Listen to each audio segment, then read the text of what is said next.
ठीक है भाई। Electrophilic aromatic substitution, electrophilic aromatic substitution नाम से ही मालूम चल रहा है कि इलेक्ट्रोफाइल एरोमेटिक कंपाउंड पर जाकर अटैक करेगा, है ना। तो देखो ध्यान रखना, जनरली लिखो, generally benzene give electrophilic aromatic substitution because benzene behave as neutral, benzene behave as neutral nucleophile, ठीक है। बेंजीन इलेक्ट्रोफिलिक एरोमेटिक सब्स्टिट्यूशन देता है because benzene behave as neutral nucleophile, है ना भाई। इलेक्ट्रोफाइल क्या होता है? जिसमें इलेक्ट्रॉन की कमी होती है, ठीक है। तो वो कहां पर अटैक करेगा? जहां पर उसको इलेक्ट्रॉन डेंसिटी ज्यादा मिलेगी। तो बेंजीन में क्या है? बेंजीन न्यूट्रल न्यूक्लियोफाइल की तरह बिहेव करता है, ठीक है। It has 6 pi electrons. तो इलेक्ट्रोफिलिक एरोमेटिक सब्स्टिट्यूशन देता है बेटा, E+ जाकर बेंजीन पर अटैक करेगा और ये बन जाता है। बेंजीन एडिशन रिएक्शन नहीं देता अंडर नॉर्मल कंडीशन, लिख लेना। Benzene will not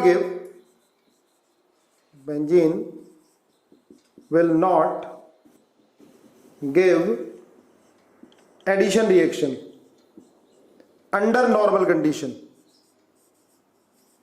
under normal condition.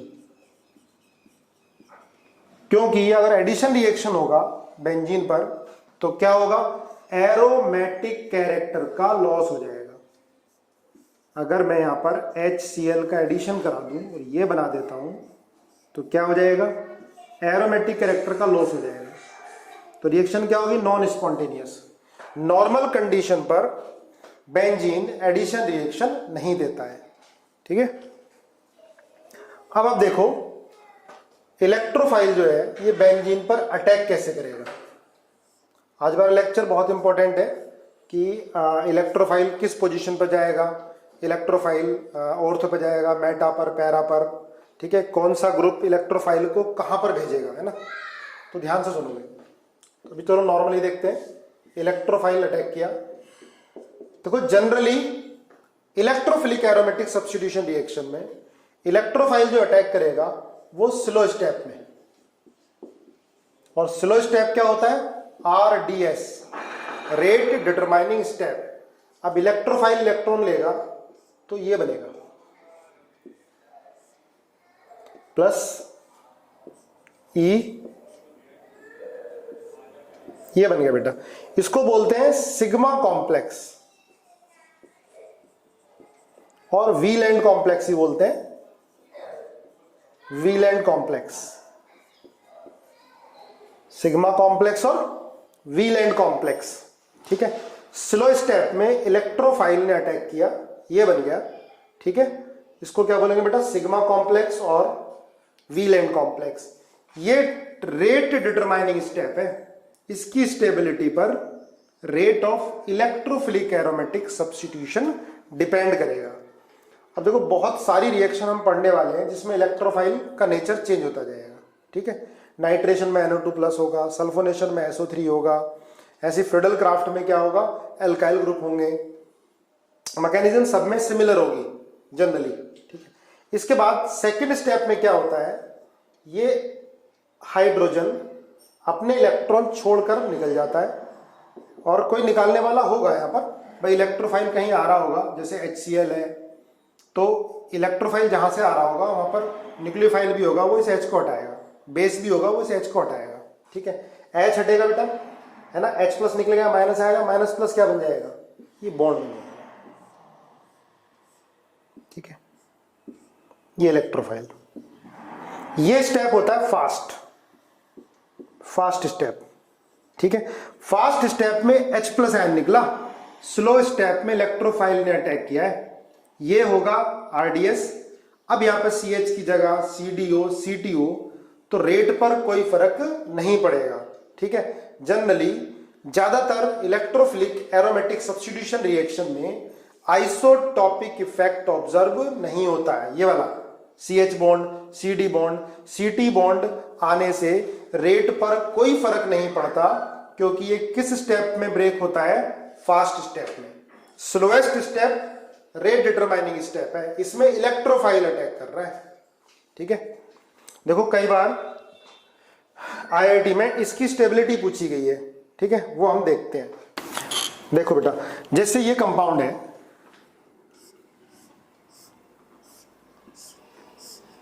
ये CH3 है। ठीक है, और हमें इलेक्ट्रोफाइल को अटैक कराना है।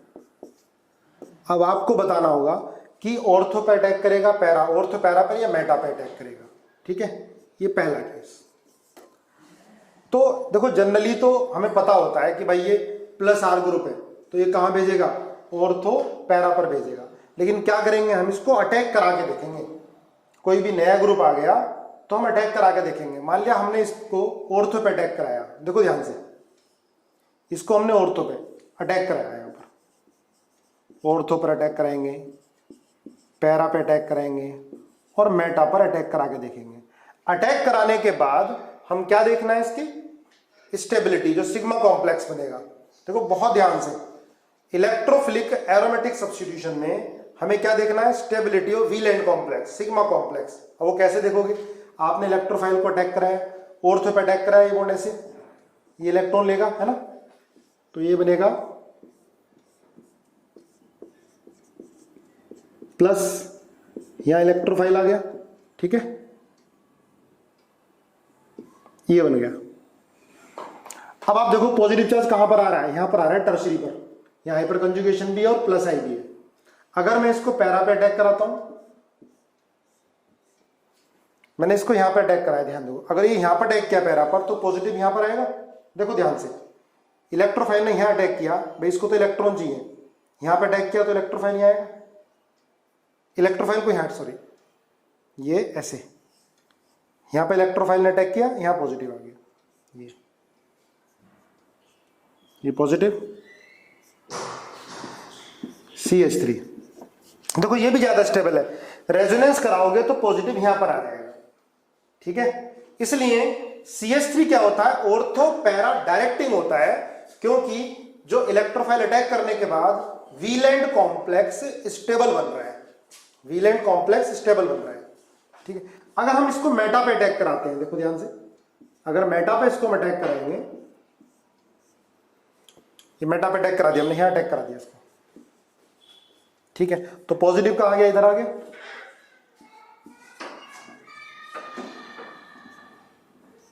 अब आप देखो, जब रेजोनेंस कराओगे तो पॉजिटिव यहां जाएगा, फिर यहां जाएगा, लेकिन किसी भी रेजोनेटिंग स्ट्रक्चर में पॉजिटिव चार्ज इस कार्बन पे नहीं जा रहा। तो रिलेटिवली इन तीनों में स्टेबिलिटी ज्यादा किनकी होगी? जहां पर इलेक्ट्रोफाइल ऑर्थो और पैरा पर अटैक कर रहा है। ठीक है, देखो इनमें तो आसान है, इनमें तो आप जानते हो कि ऑर्थो पैरा डायरेक्टिंग है।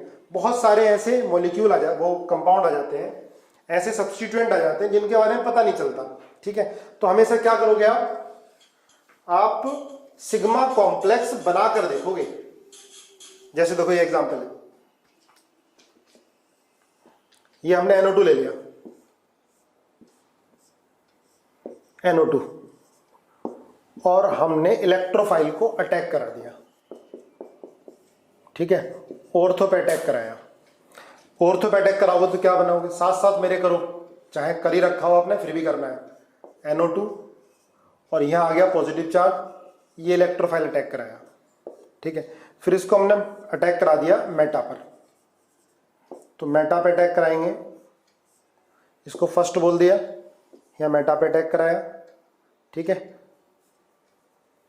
ये इलेक्ट्रोफाइल अटैक करा दिया, ये पॉजिटिव आया, यहाँ डबल बॉन्ड और ये NO2। अब आप देखो बेटा, ये फर्स्ट और ये सेकंड, तो रिलेटिवली स्टेबिलिटी ज्यादा किसकी होगी? फर्स्ट की या सेकंड की होगी? देखो पॉजिटिव यहां पर आ गया, पॉजिटिव NO2 वाले कार्बन पर आ गया, और NO2 क्या होता है? स्ट्रांगली -I होता है। स्ट्रांगली -I होगा तो इलेक्ट्रॉन को विड्रॉ करेगा, पॉजिटिव चार्ज बढ़ेगा और स्टेबिलिटी क्या होगी? कम होगी। अब यहां देखो, इसकी फर्स्ट वाले की स्टेबिलिटी कम होगी, क्योंकि पॉजिटिव चार्ज NO2 वाले कार्बन पर आ गया। NO2 क्या हो गया, स्ट्रांगली -I और -R। अब ये नहीं कहोगे कि सर रेजोनेंस में जा रहा है, अरे भाई रेजोनेंस में जा रहा है तो ऊपर पॉजिटिव आ जाएगा, यहां तो रेजोनेंस क्या कर रहा है, एनर्जी को और बढ़ा रहा है। तो ये क्या हो गया, -I हो गया, पॉजिटिव चार्ज को इंटेंसिफाई करेगा, तो इसकी बनने की टेंडेंसी क्या होगी, कम होगी। तो रिलेटिव स्टेबिलिटी किसकी होगी, सेकंड वाले की ज्यादा। ठीक है, पॉजिटिव कहां जाएगा, यहां पर।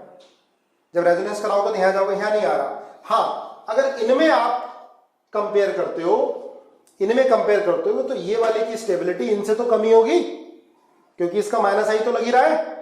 आ रही बात समझ में। तो पूछ लिया कि इलेक्ट्रोफाइल अटैक करने का रेट टोलिन में ज्यादा होगा या नाइट्रोबेंजीन में ज्यादा होगा, तो किस में ज्यादा होगा, टोलिन में।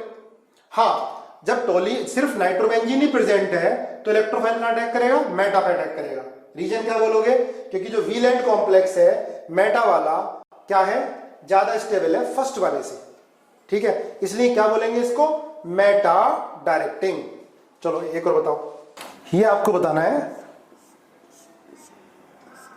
CH double bond CH COH,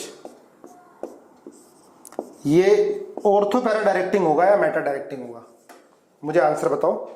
ये CH है बेटा, सिनेमिक एसिड बोलते हैं इसको, सिनेमिक एसिड। बोलो, सब मेटा बता रहे हैं, आप बना के देखो पहले। ठीक है, इसको ऑर्थो पैरा, पहले मेटा पे अटैक कराओ, सिग्मा कॉम्प्लेक्स बनाओ। ये क्वेश्चन IIT में आया हुआ है, बनाओ। देखो पहले इसको आप अटैक कराओगे, आपने इसको ऑर्थो पे अटैक करा दिया। ठीक है, ऑर्थो पे अटैक कराएंगे तो पॉजिटिव जो है, देखो यहां पर आ गया। ठीक है, ये आपने इसको ऑर्थो पे अटैक कराया। अगर आप इसको मेटा पे अटैक कराओगे तो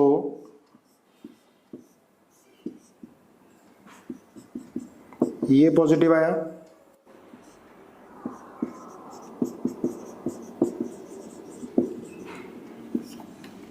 अब देखो ध्यान से, यहां पॉजिटिव चार्ज इधर भी रेजोनेंस में जा रहा है और इधर भी रेजोनेंस में जा रहा है। ठीक है, यहां भी रेजोनेंस में जा रहा है और यहां भी रेजोनेंस में जा रहा है। ठीक है, देखने में लग रहा है कि मेटा डायरेक्टिंग होगा, लेकिन सिग्मा कॉम्प्लेक्स ये फर्स्ट है और ये सेकंड है, तो फर्स्ट की स्टेबिलिटी सेकंड वाले से ज्यादा होती है। इसलिए जो सिनेमिक एसिड होता है, it is ortho para directing, ये ध्यान रखोगे। जब भी कंफ्यूजन हो तो आप क्या करोगे, अटैक करा के देख लोगे इलेक्ट्रोफाइल को। ठीक है, तो सिग्मा कॉम्प्लेक्स जो है जब ऑर्थो पर अटैक करेगा इलेक्ट्रोफाइल, तो फर्स्ट वाला ज्यादा स्टेबल होगा। देखो कई सारे कंपाउंड ऐसे होंगे, जैसे हम ये बात करते हैं, ये अब हेलोजन होता है, हेलोजन क्या होते हैं, डीएक्टिवेटिंग होते हैं, लेकिन होते क्या है, ऑर्थो पैरा डायरेक्टिंग।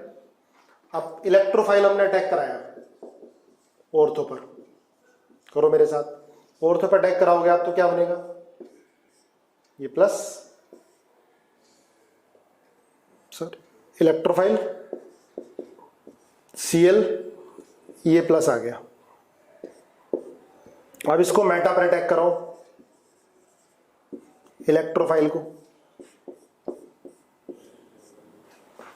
तो ये यहां अटैक किया, पॉजिटिव इधर आया, ये आया। अब आप देखो बेटा, यहां पॉजिटिव चार्ज आया तो यहां क्या होगा, लोन पेयर है, तो लोन पेयर इधर आएगा, तो ये किससे स्टेबलाइज हो जाएगा, पी पाई बॉन्डिंग से। ये फर्स्ट है, ये सेकंड है, तो कौन सा वीलेंट कॉम्प्लेक्स ज्यादा स्टेबल होगा, फर्स्ट ग्रेटर देन सेकंड। समझ में आई बात, यहां पॉजिटिव चार्ज आएगा, रेजोनेट करेगा और अपने ऑक्टेट को पूरा कर लेगा, पर यहां पर जब रेजोनेंस कराओगे तो पॉजिटिव यहां पर कभी नहीं आने का, कहां जाएगा, इधर चला जाएगा, फिर इधर आ जाएगा। लेकिन यहां पर ऑर्थो पे या पैरा पे अटैक कराने के बाद ध्यान रखना, ऑर्थो पे अटैक कराओ या पैरा पे अटैक कराओगे तो किसी ना किसी एक रेजोनेटिंग स्ट्रक्चर में पॉजिटिव चार्ज यहां पर आएगा, ऑर्थो पर भी अटैक कराने पर और पैरा पर भी, तो स्टेबिलिटी इसकी ज्यादा होगी। अब देखो हमने पढ़ा है, ये प्लस आर इफेक्ट होता है, ये ऑर्थो पैरा डायरेक्टिंग होता है, लेकिन डीएक्टिवेटिंग होता है। डीएक्टिवेटिंग मतलब ये क्या करेगा, बेंजीन के कंपैरिजन में इलेक्ट्रोफिलिक एरोमेटिक सब्स्टिट्यूशन के रेट को कम करता है, ध्यान करो, ठीक है। लेकिन ऑर्थो पैरा डायरेक्टिंग है कैसे मालूम चला? सिग्मा कॉम्प्लेक्स की स्टेबिलिटी से। तो इन दोनों में स्टेबिलिटी ज्यादा किसकी होगी? फर्स्ट वाले की ज्यादा होगी सेकंड वाले से। नोट करो इसको, तो काफी आते हैं क्वेश्चन ये सिग्मा कॉम्प्लेक्स की स्टेबिलिटी से। देखो आगे, अगर ये एग्जाम्पल ले ले, बताओ मुझे क्या होगा ये। इलेक्ट्रोफाइल को अटैक कराओ ऑर्थो पर भी या पैरा पर, एक ही बात है, और मेटा पर अटैक करा के देखो, ठीक है। सिग्मा कॉम्प्लेक्स बनाओ, क्या होगा ये? ऑर्थो पैरा डायरेक्टिंग होगा, मेटा डायरेक्टिंग होगा? बताओ। ऑर्थो पैरा डायरेक्टिंग होगा, है ना। चलो करो अच्छे से इसको। ऑर्थो पर अटैक कराओ, देखो यहां अटैक कराओ। जब यहां पर इलेक्ट्रोफाइल को अटैक कराओगे तो बॉन्ड ऐसे टूटेगा, क्योंकि इसको इलेक्ट्रॉन लेना है ना। तो ये बनेगा,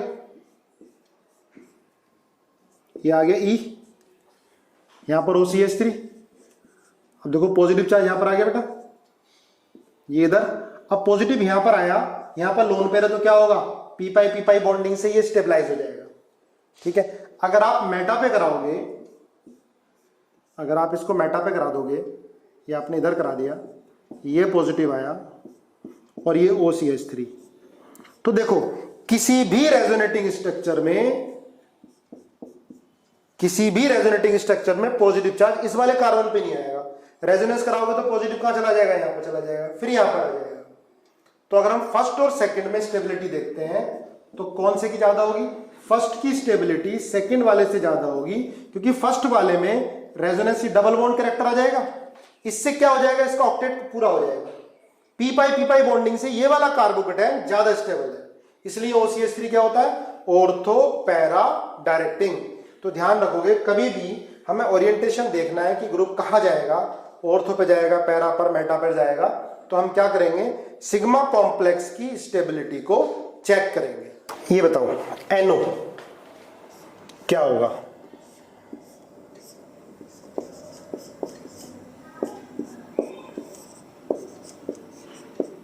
ऑर्थो पैरा डायरेक्टिंग या मेटा डायरेक्टिंग?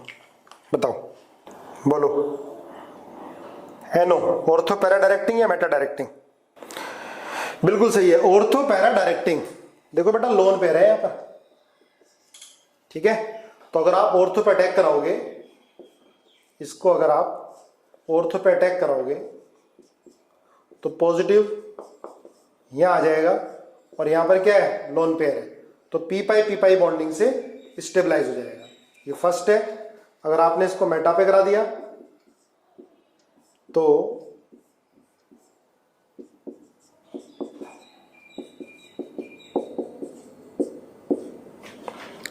रेजोनेंस करते इधर जाएगा, यहां पर नहीं आएगा, ठीक है। ऑर्थो पे या पैरा पे अटैक कराओगे तो कोई ना कोई एक सिग्मा कॉम्प्लेक्स ऐसा बनेगा जिसमें क्या हो रही होगी? P pi bonding. इसलिए क्या हो गया बेटा? ये ऑर्थो पैरा डायरेक्टिंग। क्लियर हो गया होगा? देखो मैंने आपको बताए थे प्लस R ग्रुप और माइनस R ग्रुप। एक बार देख लो, प्लस R पावर सबसे ज्यादा वो माइनस की होती है, इसके बाद किसकी होती है? NH2 की। लगभग बराबर किसकी होती है? NHR की। लगभग बराबर किसकी होती है? NR2 की। फिर किसकी होती है? OH की। फिर किसकी होती है? OCH3 की। फिर किसकी होगी? NHCOCH3।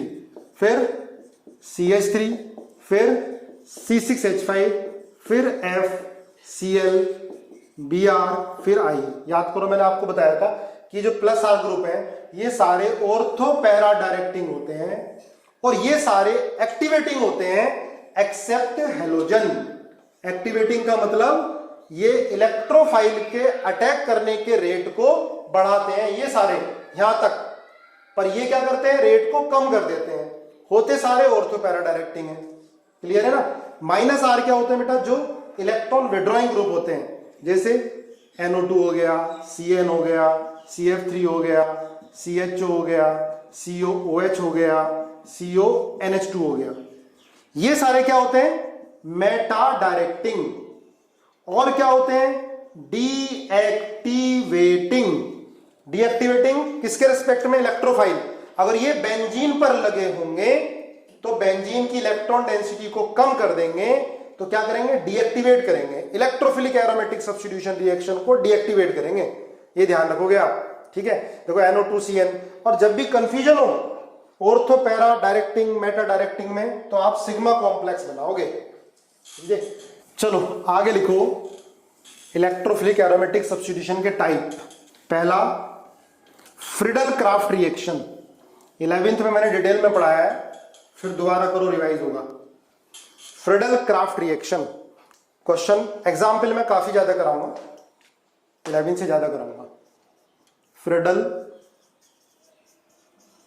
Craft reaction, Friedel Crafts reaction लिखो।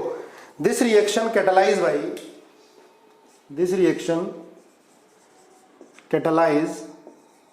By Lewis acid, example anhydrous AlCl3, BF3, PCl5, SbCl5, FeCl3 etcetera. और कुछ केस में प्रोटिक एसिड भी लेते हैं, है ना, एग्जाम्पल देख के मालूम चल जाएगा। प्रोटिक एसिड जैसे HF, H2SO4, H3PO4, ठीक है, एटसेट्रा।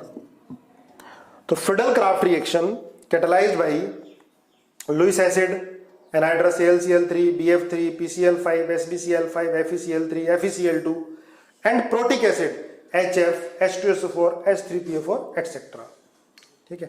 देखो फ्रीडल क्राफ्ट रिएक्शन 2 टाइप की होती है, एल्काइलेशन और एसाइलेशन। तो हम देखते हैं पहले Friedel craft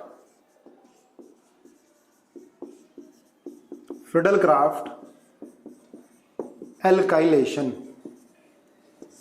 Friedel craft alkylation क्या होगी बेटा, इसकी रिएक्शन अगर हम बेंजीन से कराते हैं RCl in presence of AlCl3, तो क्या लग जाता है, R alkyl group plus HCl, इसको बोलेंगे फ्रीडल क्राफ्ट एल्काइलेशन, है ना। बेंजीन पर क्या लग गया, एल्काइल ग्रुप लग गया, तो क्या बोलेंगे, फ्रीडल क्राफ्ट एल्काइलेशन। अब इसकी मैकेनिज्म देखो, मैकेनिज्म देखो बेटा क्या होगा, ये AlCl3 है, ये क्या बनाएगा, अटैकिंग रिएजेंट बनाएगा। देखो कोई भी रिएक्शन होती है, अब हम इलेक्ट्रोफिलिक एरोमेटिक सब्स्टिट्यूशन की बात करते हैं, तो इसमें अटैकिंग रिएजेंट इलेक्ट्रोफाइल होगा, और इलेक्ट्रोफाइल कौन बनाएगा, AlCl3 और RCl मिलकर बनाएंगे। अब आप बताओ RCl है तो AlCl3 क्या करेगा,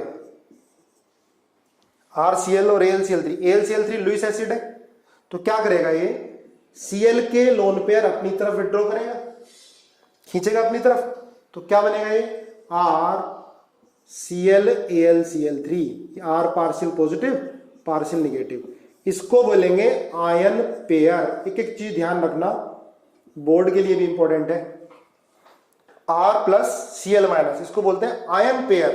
देखो मैंने इसको अभी आइसोलेट नहीं किया है, अगर R प्लस कार्बोकेटायन कम स्टेबल होगा तो आयन पेयर की फॉर्म में ही रहेगा, जैसे मिथाइल कार्बोकेटायन, इथाइल कार्बोकेटायन, इनकी स्टेबिलिटी कम होती है तो दे present in ion pair form.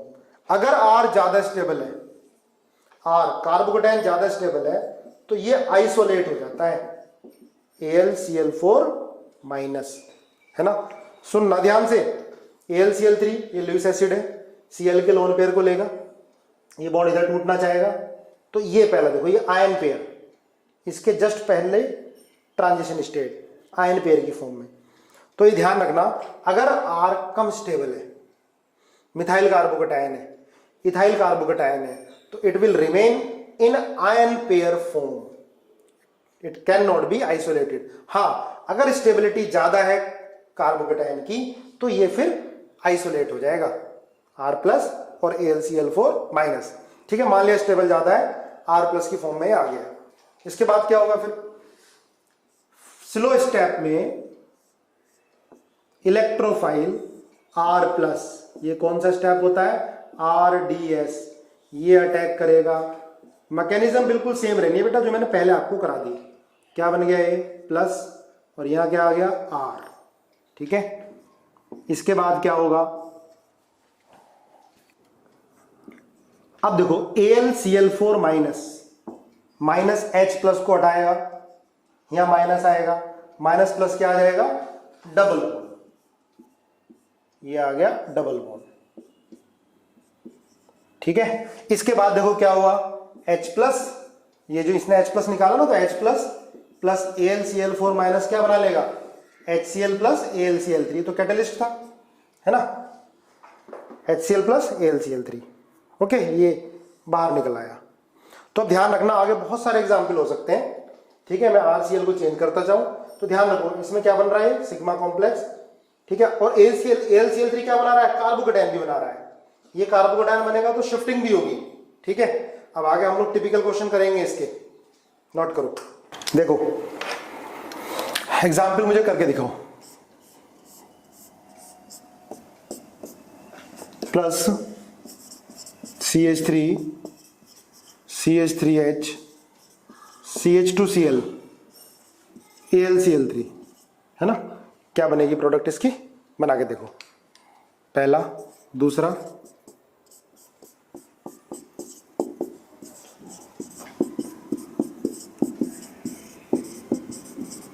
AlCl3, third,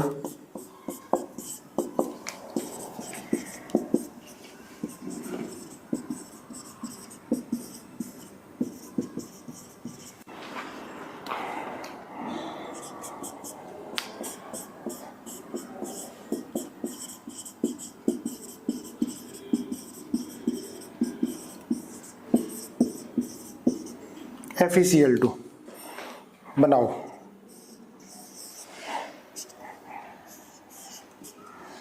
देखो अब आपको सब में मैकेनिज्म करने की जरूरत नहीं है ना।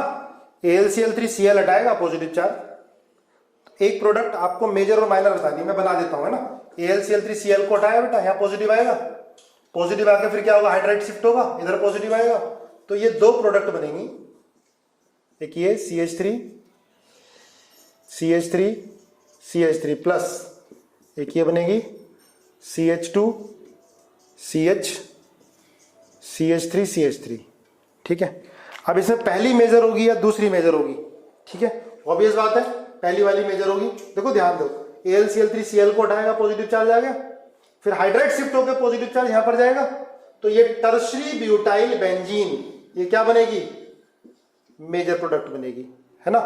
ये क्या होगी, माइनर होगी, क्लियर है। ऐसे देखो ये AlCl3Cl को इजीली हटाएगा।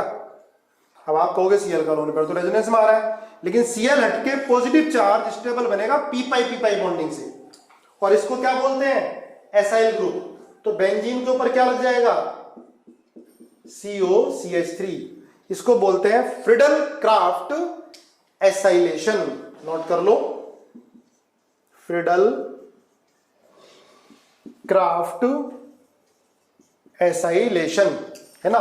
एसाइलेशन हो गया, COCH3 लग गया, ठीक है। AlCl3 ने Cl को क्यों हटाया, क्योंकि यहां पर पॉजिटिव, यहां lone pair P pi bonding से स्टेबलाइज हो रहा है, इसलिए हट जाता है, ठीक है। अब देखो AlCl3Cl हटाएगा, अब आपको बताना है इस केस में कौन ज्यादा स्टेबल होगा, CH2CH3 या दूसरा वाला CH3 और CH3, ठीक है।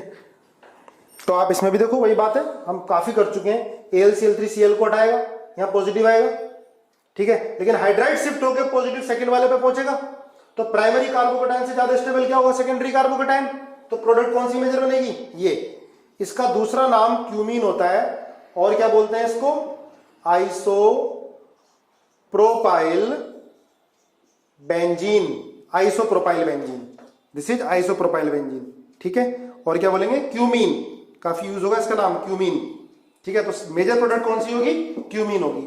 अब एक चीज ध्यान रखना बेटा, FeCl2, ये देखो ध्यान, इसमें मेजर प्रोडक्ट यही बनेगी, क्योंकि ये वीक लुईस एसिड है, ये फ्री कार्बोकेटायन नहीं बना पाएगा, ये सिर्फ आयन पेयर की फॉर्म में ही रहेगा। ये नोट कर लो, फोर्थ वाले में ये आयन पेयर की फॉर्म में रहेगा, फ्री कार्बोकेटायन नहीं बनेगा। इसमें सिर्फ यहां ही जोड़ेंगे इसको CH2 और ये partial positive Cl minus AlCl3 minus, ठीक है। ये तो जब फ्री कार्बोकेटायन नहीं बनेगा तो फिर हाइड्राइड शिफ्ट या मिथाइल शिफ्ट भी नहीं होगा। तो ये एज इट इज जब अटैक करेगा तब हटेगा, वैसे आइसोलेट नहीं होगा, ये आप ध्यान रखना। FeCl2 आएगा तो क्यूमीन मेजर प्रोडक्ट नहीं आएगा। AlCl3 में क्यूमीन मेजर प्रोडक्ट है।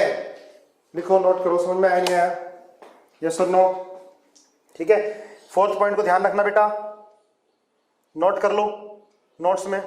FeCl3 फ्री कार्बोकेटायन नहीं बना पाता, नोट कर लो। FeCl2 फ्री कार्बोकेटायन नहीं बना पाता। चलो मैं दोबारा से इसको रिपीट कर देता हूं।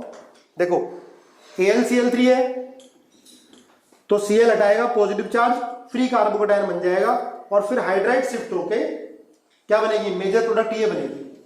ये क्या बनेगी? माइनर। लेकिन FeCl2 लेंगे तो इसका लुईस एसिडिक करैक्टर कम होता है, ये फ्री कार्बोकेटायन नहीं बना पाता। जब फ्री कार्बोकेटायन नहीं बनता तो हाइड्राइड शिफ्ट भी नहीं होता है, इसलिए प्रोडक्ट मेजर यही बनती है। ठीक है, इसको ध्यान रखोगे आप। देखो और एग्जाम्पल करते हैं इसके। जैसे ये है CH2 double bond CHCl, first, second. मुझे प्रोडक्ट बना के दिखाओ आप लोग जल्दी।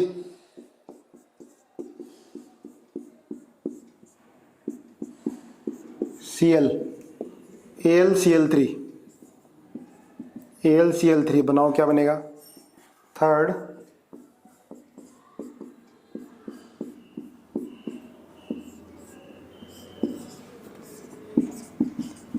AlCl3, फोर्थ,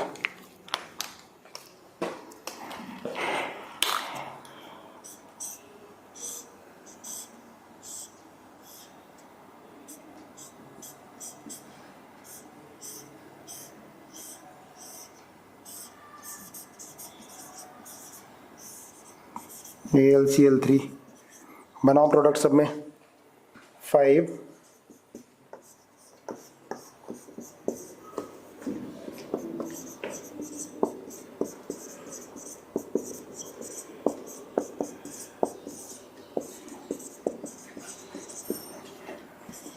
सिक्स,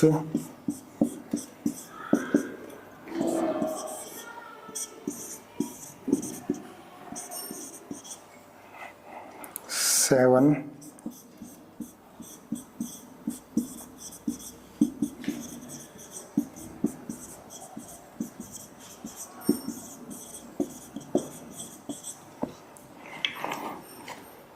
2 मिनट देता हूं, बना के दिखाओ प्रोडक्ट। फर्स्ट, सेकंड, थर्ड में रिएक्शन नहीं होगी। बिल्कुल सही है, फर्स्ट, सेकंड, थर्ड में रिएक्शन नहीं होगी। आगे बनाओ प्रोडक्ट। बिल्कुल सही बात है, फर्स्ट, सेकंड और थर्ड में फ्रीडल क्राफ्ट रिएक्शन नहीं होगी, ट्रू है। देखो भाई, AlCl3 Cl को नहीं हटा पाएगा क्योंकि लोन पेयर किस में जा रहा है? रेजोनेंस में। ठीक है, कार्बोकेटायन अनस्टेबल बनेगा, पहली बात तो बनेगा ही क्योंकि डबल बॉन्ड कैरेक्टर आ रहा है, तो रिएक्शन नहीं होगी। सेकंड वाली रिएक्शन भी नहीं होगी, लोन पेयर रेजोनेंस में जा रहा है। थर्ड वाली रिएक्शन भी नहीं होगी क्योंकि पॉजिटिव चार्ज आ ही नहीं सकता ब्रिज हेड कार्बन पर। तो फर्स्ट, सेकंड, थर्ड रिएक्शन नहीं होंगी, बिल्कुल सही है। अच्छा, फोर्थ में आप लोग बना लोगे। पहले AlCl3 किसको हटाएगा? Cl को हटाएगा। Cl को हटाएगा तो क्या आएगा? Positive charge. और मैंने आपको बताया है 5 मेंबर्ड रिंग के ऊपर कार्बन पर पॉजिटिव चार्ज होगा तो रिंग एक्सपेंड होगी। तो बेटा ये 2 प्रोडक्ट बनेंगी, एक तो ये बनेगी प्लस, और एक ये बनेगी। हाइड्रेट शिफ्ट होकर एक तीसरी भी बनेगी, पर मेजर प्रोडक्ट ये होगी। ये बात समझ में आई है ना? AlCl3 Cl को हटाएगा, है ना, पॉजिटिव चार्ज यहां पर आएगा। आपको बताया हुआ है मैंने कि साइक्लोपेंटाइल के ऊपर कार्बन पर पॉजिटिव चार्ज होगा तो क्या होगा, रिंग एक्सपेंशन हो जाएगा, 6 मेंबर्ड रिंग, ये मेजर प्रोडक्ट। ठीक है, ध्यान रखोगे। बताओ ये फोर्थ वाला समझ में आया नहीं आया, यस और नो? फोर्थ वाला ठीक है बेटा, समझ में आया, यस और नो? चलो आगे देखो। नेक्स्ट देखो, क्वेश्चन नंबर 5 बहुत बढ़िया है, इसको मिटा देता हूं मैं। क्वेश्चन नंबर 5, इसमें ऐसा लगता है कि जैसे एसाइलेशन होगा। क्वेश्चन नंबर 5 में ऐसा लगता है कि Cl हटेगा और क्या हो जाएगा, एसाइलेशन। लेकिन इसके अंदर अनएक्सपेक्टेड प्रोडक्ट बनती है और वो बनती है ये CH3 CH3 CH3, ये प्रोडक्ट बनती है और ये CO प्लस HCl निकल जाता है। ठीक है, देखो ध्यान से समझो इसको। देखो AlCl3Cl को हटाएगा, यहां पॉजिटिव आएगा, तुरंत ये इधर, क्योंकि टर्शरी कार्बोकेटायन की टेंडेंसी ज्यादा है। ध्यान रखो, टर्शरी कार्बोकेटायन बनने की टेंडेंसी ज्यादा है इस केस में। अगर यहां टर्शरी कार्बोकेटायन नहीं बनना होता, स्टेबल कार्बोकेटायन नहीं बन रहा होता, तो सीधी सी बात है ये हटता, पॉजिटिव चार्ज आके वही बन जाता। ठीक है, ये हटेगा, इधर से ये हटेगा, CO, देखो ये CO ट्रिपल बॉन्ड CO, ये भी बहुत ज्यादा स्टेबल है, तो इसमें ड्राइविंग फोर्स, इसकी फॉर्मेशन भी हो गई, driving force formation of tertiary carbocation भी हो गया, इसलिए ये बनता है। ये ध्यान रखना, 2 मिनट इसको एनालाइज करो, ध्यान से करो, एक बार देखो ध्यान से। चलो रिपीट कर देता हूं एक बार। देखो बेटा, इसमें क्या होता है, जनरली हमें ऐसे लगता कि जैसे Cl हटकर और ये जाकर अटैक कर जाता, पर इसमें ऐसा नहीं होता है। यहां से Cl हटेगा, ये बॉन्ड यहां टूटेगा, ठीक है, यहां से Cl हटा, ये बॉन्ड यहां टूटा, तो क्या बन गया, CO, यहां से CO स्क्वीज आउट निकल गया। ठीक है, टर्शरी कार्बोकेटायन बन गया, ये जाकर बेंजीन पर लग गया। ठीक है, ये आपको ध्यान रखना है। ठीक है, एक बार फिर वीडियो देखोगे, नोट करोगे, ध्यान रह जाएगा, अलग सा है थोड़ा सा। अब आप देखो AlCl3 क्या करेगा बेटा, Cl हटाएगा। जब Cl हटाएगा तो यहां पर क्या आएगा, पॉजिटिव चार्ज। मैंने आपको बताया है अगर 4 मेंबर्ड रिंग वाले कार्बन पर पॉजिटिव चार्ज होता है तो रिंग क्या हो जाती है, कॉन्ट्रैक्ट हो जाती है। रिंग कॉन्ट्रैक्ट हो जाएगी, ये जाके बेंजीन पे लगेगा, तो 6 की प्रोडक्ट ये होगी, CH2 ये बनेगी 6 की प्रोडक्ट। क्लियर है ना? ध्यान रखना, जब भी 4 मेंबर्ड रिंग वाले कार्बन पर पॉजिटिव चार्ज होगा तो रिंग कॉन्ट्रैक्ट हो जाएगी, साइक्लोप्रोपाइल मिथाइल कार्बोकेटायन बनेगा। ये ज्यादा स्टेबल होता है ड्यू टू डांसिंग रेजोनेंस, ये मैं आपको पहले बता चुका हूं। ठीक है, तो ये बनेगी इसके अंदर मेजर प्रोडक्ट। ये सारी रिएक्शन फ्रीडल क्राफ्ट की चल रही है। ठीक है, अब आप देखो इसमें AlCl3 है, Cl हटाएगा। ठीक है, अब ये जो कार्बोकेटायन बनेगा कहां जाएगा, ऑर्थो पे या पैरा पर? आंसर बोलो, ऑर्थो या पैरा पर? 7th वाले में जो कार्बोकेटायन बनाएगा कहां जाएगा, पैरा पर जाएगा। बिल्कुल सही बात, पैरा पे क्यों जाएगा, क्योंकि ये बड़ा है। AlCl3 Cl को हटाएगा, यहां कार्बोकेटायन बनेगा। अब CH3 के ऑर्थो और para, CH3 ortho para directing है, पर ये बड़ा ग्रुप है, कहां जाएगा, पैरा पर। स्टेरिक हिंड्रेंस होगी ऑर्थो पर, तो कहां जाएगा, 100% para product will form, approximately 100%। ठीक है, ये बन जाएगा। चलो नोट करो और एग्जाम्पल करो। First,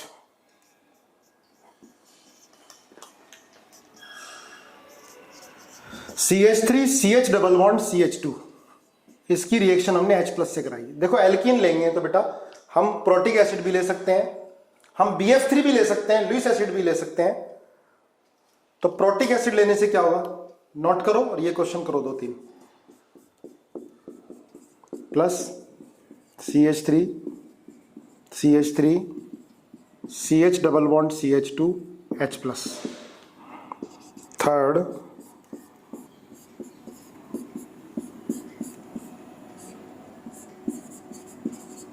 CH2OH H+। फोर्थ,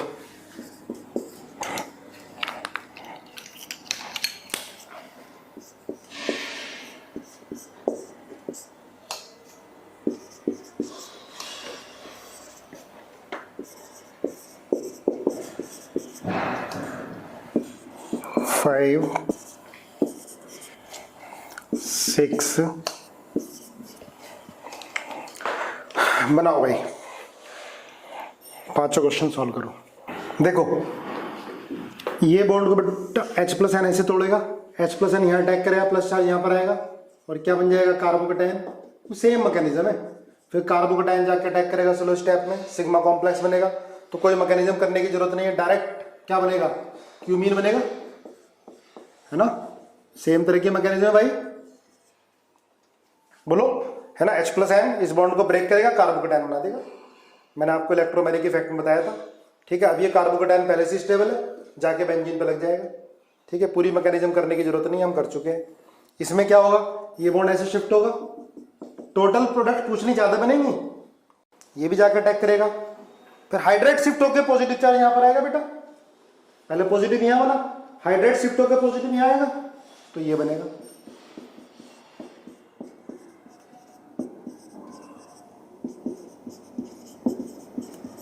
ठीक है, मेजर प्रोडक्ट ये बनेगी। अब देखो अल्कोहल है तो H प्लस क्या करेगा, O पे जाके चिपकेगा, यहां से पानी निकल जाएगा और ये कार्बोकेटाइन बनेगा, है ना। देखो सेम टाइप के क्वेश्चन आते जा रहे हैं। ये कार्बोकेटाइन बनेगा, जब ये कार्बोकेटाइन बनेगा तो क्या होगा, रिंग का एक्सपेंशन होगा। तो मेजर प्रोडक्ट क्या बनेगी इसके अंदर, ये बन जाएगी, है ना। देखो जब हम अल्कोहल ले रहे हैं, एल्कीन ले रहे हैं, तो हम प्रोटिक एसिड ले लेते हैं। जब हम अल्काइल हैलाइड ले रहे थे तो क्या ले रहे थे, लुईस एसिड ले रहे थे, ठीक है। तो प्रोटिक एसिड क्या कर रहा है, OH है तो H प्लस है, यहाँ चिपक रहा है, पानी निकल जा रहा है, पॉजिटिव चार्ज, फिर क्या हो जाएगा, बेंजीन पर जाकर अटैक कर जाएगा, ठीक है। अब आप ये देखो, अब इसमें ये दो ग्रुप लगे हैं पहले से ऑलरेडी, ये है और ये है। अब आपको बताना है कि R प्लस, है ना। अब तो सिंपल ही है, AlCl3Cl माइनस आयन को हटाएगा R प्लस। अब R प्लस कहां लगेगा भाई, ये भी ऑर्थो पैरा डायरेक्टिंग है और ऊपर वाला भी ऑर्थो पैरा डायरेक्टिंग है ना। तो R प्लस इलेक्ट्रोफाइल किसके अकॉर्डिंग लगता है, जो ज्यादा एक्टिवेटिंग होता है। ध्यान रखना, जब दो एक्टिवेटिंग ग्रुप लगे होते हैं तो इलेक्ट्रोफाइल किसके अकॉर्डिंग लगेगा, जो ज्यादा एक्टिवेटिंग होगा। CH3 ज्यादा एक्टिवेटिंग होता है क्योंकि इसमें हाइपर कंजुगेशन ज्यादा होते हैं, तो इसलिए R प्लस कहां लगेगा, CH3 की ऑर्थो पोजीशन पर लगेगा, ठीक है। अच्छा ये हाँ, CH3 की ऑर्थो पोजीशन पर लगेगा, ठीक है। ये बड़ा भी है और ये कम एक्टिवेटिंग है इसके कंपैरिजन में, इसलिए कहां लगेगा, R यहां लग जाएगा, लगा लोगे। अब इसमें देखो NHCOCH3 और CH3 है। अब ध्यान रखो, NHCOCH3 का प्लस R ज्यादा होता है CH3 से, तो ये CH3 प्लस कहां जाके लगेगा, NHCOCH3 के ऑर्थो पे लगेगा। क्लियर बात है, प्लस R NHCOCH3 का CH3 से ज्यादा। तो जब भी दो एक्टिवेटिंग ग्रुप लगे होते हैं तो इलेक्ट्रोफाइल किसके अकॉर्डिंग जाता है, मोर एक्टिवेटिंग ग्रुप के अकॉर्डिंग जाता है, ठीक है। अब NO2 लगा होगा तो रिएक्शन नहीं होनी, ये नोट कर लेना। अगर बेंजीन पर कोई इलेक्ट्रॉन विड्रॉइंग ग्रुप लगा होता है तो फ्रिडल क्राफ्ट रिएक्शन नहीं होती, ये लिख लो। अगर बेंजीन पर कोई इलेक्ट्रॉन विड्रॉइंग ग्रुप लगा होगा तो फ्रिडल क्राफ्ट रिएक्शन नहीं होगी। बेंजीन पर कोई EWG तो Friedel Crafts reaction will not occur, Friedel Crafts reaction नहीं होगी। EWG जैसे NO2, CN, CF3, CHO, इस तरह के ग्रुप होंगे तो फ्रिडल क्राफ्ट रिएक्शन नहीं होगी। रीजन क्या होता है कि फ्रिडल क्राफ्ट रिएक्शन में जो इलेक्ट्रोफाइल बनता है, एल्काइल इलेक्ट्रोफाइल, वो बहुत ज्यादा रिएक्टिव नहीं होता, वो जाकर उसी बेंजीन पर अटैक करेगा जिसकी इलेक्ट्रॉन डेंसिटी बेंजीन के बराबर या उससे ज्यादा होगी। अगर बेंजीन की इलेक्ट्रॉन डेंसिटी काफी कम हो गई तो फिर ये इलेक्ट्रोफाइल बेंजीन पर अटैक नहीं करेगा, ये ध्यान रख लेना। एक चीज और, बेंजीन अटैक करता है किस पर, sorry electrophile Friedel Crafts reaction में जिसमें इलेक्ट्रॉन डेंसिटी ज्यादा होती है, पर एक एक्सेप्शन और है, every exception as a reason होता ही है। अगर बेंजीन पर NH2 या Nr2 या NHR लगा होगा तब भी फ्रीडल क्राफ्ट रिएक्शन नहीं होती है। ठीक है, याद रखना, अगर बेंजीन पर NH2, Nr2, NHR लगा होगा तब भी फ्रीडल क्राफ्ट रिएक्शन नहीं होती है। इसका रीजन होता है ये, देखो इसका रीजन क्या होगा, अगर हमने RCl AlCl3 से रिएक्शन कराई तो AlCl3 क्या करता है, Cl के लोन पेयर को लेता है और R प्लस बनाता है। AlCl3 क्या करता है, Cl के लोन पेयर को लेता है, R प्लस बनाता है। लेकिन इस केस में नाइट्रोजन ये ज्यादा बेसिक है Cl के कंपैरिजन में, NH2 का N का लोन पेयर ज्यादा अवेलेबल है, ज्यादा बेसिक है Cl, क्यों Cl का साइज बड़ा हो गया तो इलेक्ट्रॉन डेंसिटी AlCl3 को यहां ज्यादा मिल रही है तो ये यहां अटैक कर देगा और क्या बन जाएगा, कॉम्प्लेक्स एसिड बेस रिएक्शन हो जाएगी। ठीक है, और N पर पॉजिटिव चार्ज आ जाएगा तो ये कंपाउंड फ्रीडल क्राफ्ट रिएक्शन नहीं देते हैं। नोट करो, ध्यान रखो, ये है ना, कौन कौन से हो गए, एक तो बेंजीन पर इलेक्ट्रॉन विड्रॉइंग ग्रुप लगा होगा तब फ्रीडल क्राफ्ट रिएक्शन नहीं होगी, दूसरा बेंजीन पर NH2 NHR लगा होगा तब भी फ्रीडल क्राफ्ट रिएक्शन नहीं होगी।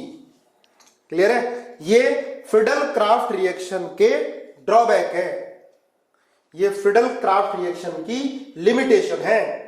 इसका अल्काइलेशन हम नहीं करा सकते, इनका अल्काइलेशन हम नहीं करा सकते।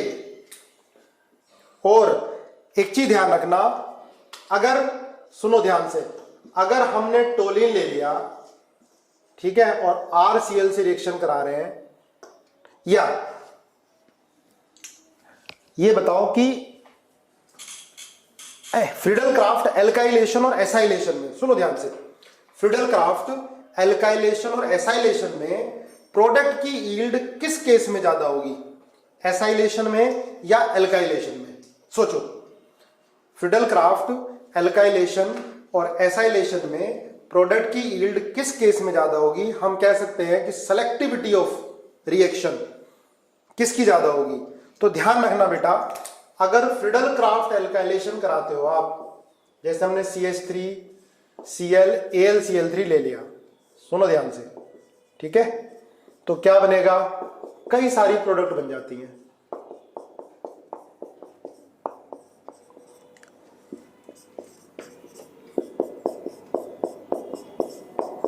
कई सारी प्रोडक्ट बन सकती हैं, ठीक है, डाई ट्राई। रीजन क्या होता है, जब फ्रीडल क्राफ्ट एल्काइलेशन कराओगे तो एक्टिवेट कर देता है बेंजीन को, तो रिएक्शन फर्दर होने लगती है, तो यील्ड पर्टिकुलर प्रोडक्ट की कम मिलती है। लेकिन अगर आप एसाइलेशन कराओगे, इसका ध्यान रखना, देखो सारे लिमिटेशन आ गए, अगर इसका आप एल्काइलेशन कराओगे तो क्या होगा, अब आगे फ्रीडल क्राफ्ट रिएक्शन होनी नहीं है, एल्काइलेशन हो गया, COCH3 आ गया, अब इसके बाद फ्रीडल क्राफ्ट रिएक्शन होनी नहीं है, क्योंकि ये क्या करेगा, बेंजीन को डीएक्टिवेट कर देगा। ठीक है, ये हमारी 3-4 लिमिटेशन फ्रीडल क्राफ्ट रिएक्शन की हो गई, ये आप ध्यान रखोगे। यहां फ्रीडल क्राफ्ट रिएक्शन खत्म हो गई। अब इसके कुछ और एग्जाम्पल मैं आपको डीपीपी में दूंगा और ओरिएंटेशन ऑफ ग्रुप के एग्जाम्पल डीपीपी में दूंगा, जो भी 11th में आपसे छूटा था, ठीक है, वो हो जाएगा और बाकी रिवाइज हो जाएगा। ठीक है बेटा, और अपनी सेहत का ध्यान रखो, हेल्थ का ध्यान रखो।